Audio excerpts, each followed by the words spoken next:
ہم اپنا آج کا یہ پروگرام 9 مئی 2023 کے روز مشتعل جتھوں کے ہاتھوں اجڑنے والی قومی شہداء کی یادگاروں کے نام کرتے ہیں۔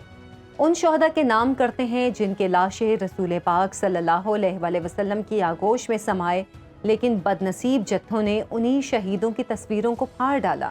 ہم آج کا یہ پروگرام 9 مئی 2023 کو برباد ہونے والی حربی فتوحات کی علامتوں کے نام بھی کرتے ہیں، جو بحیثیت مجموعی ہمارا قومی فخر ہیں۔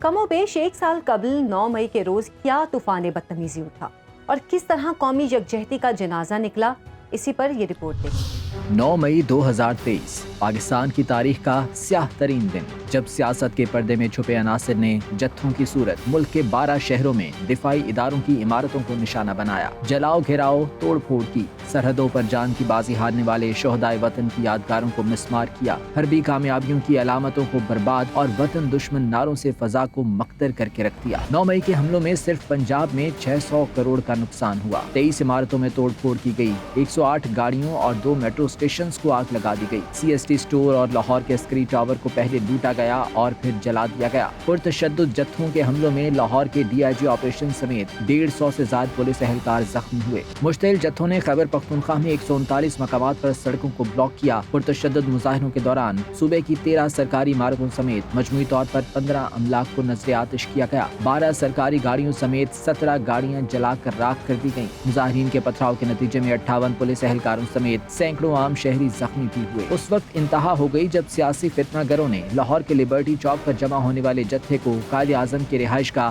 جناح ہاؤس المعروف کورٹ کمانڈر ہاؤس پہنچنے کی ہدایت کی۔ مشتعل جتھے نے جناح ہاؤس میں داخل ہو کر بانی پاکستان کی محفوظ یادگاروں کو زمین پر روند ڈالا، دادِ شجاعت کی گواہی دیتے فوجی تمغوں اور سوینئرز کو توڑ ڈالا، تاریخی فرنیچر کو بیچ سڑک نظر آتش کر دیا اور عمارت کو آگ لگا دی۔ لیکن اس سے پہلے یہ جھوٹے اور ندیدے انقلابی جناح ہاؤس سے قیمتی اشیاء اور کچن میں موجود تیار کھانے تک لے اڑے تھے۔ پھرے ہجوم نے راولپنڈی میں فوجی ہیڈ کوارٹرز پر حملے کی بھی کوشش کی، جسے سیکیورٹی ایجنسیوں نے ناکام بنا ڈالا، لیکن سرگودھا میں حملہ آوروں نے ایئر فورس ہیڈ کوارٹرز کے گیٹ پر نصب ڈمی طیارے کو نظر آتش کر دیا، شہیدوں اور غازیوں کے پوسٹرز پھاڑ دیے۔ شرپسندوں نے میاں والی میں چھوٹے طیارے کو بھی نقصان پہنچایا، پشاور کے ریڈیو اسٹیشن کی عمارت میں گھس کر توڑ پھوڑ بھی کی۔ 9 مئی کے واقعات کا ایک دردناک پہلو سیاسی قیادت کی سامنے آنے والی آڈیو ٹیپس بھی تھیں، جن میں ہنگامہ آرائی، جلاؤ گھیراؤ، آگ لگانے اور توڑ پھوڑ پر اکسایا جا رہا تھا۔ ملک میں خانہ جنگی کا ماحول پیدا کرنے اور فوجی عمارتوں کی طرف بڑھنے کی ہدایات دی جا رہی تھی۔ مشتعل ہجوم نے مختلف شہروں میں پاک فوج کی گاڑیوں پر پتھراؤ کیا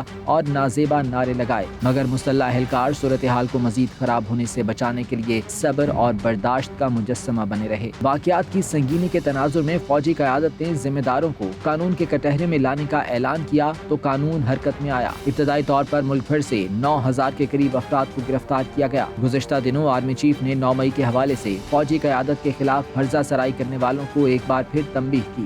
I would specially urge you not to fall prey to misguided, misdirected, factually incorrect and politically motivated propaganda.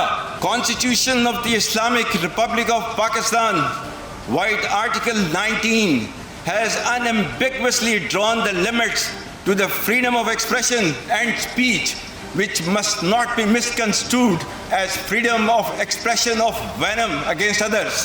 Hence, those who blatantly trample the same very constitution on daily basis in one way or the other cannot and should not issue sermons to others for its adherence.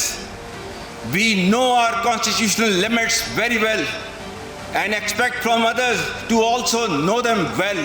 9 مئی بلا شبہ ملک کی تاریخ میں یوم سیاہ کے طور پر ہمیشہ یاد رکھا جائے گا۔ یہ دن اپنی سیاسی آزادی کو ریاست کے خلاف غلط طور پر استعمال کرنے والوں کے لیے جہاں ایک تنبیہ کی صورت قومی تاریخ کا حصہ بن چکا ہے، وہیں شہدائے وطن کی حرمت اور توقیر پر کسی قسم کا سمجھوتا نہ کرنے کا اعلان بھی ہے۔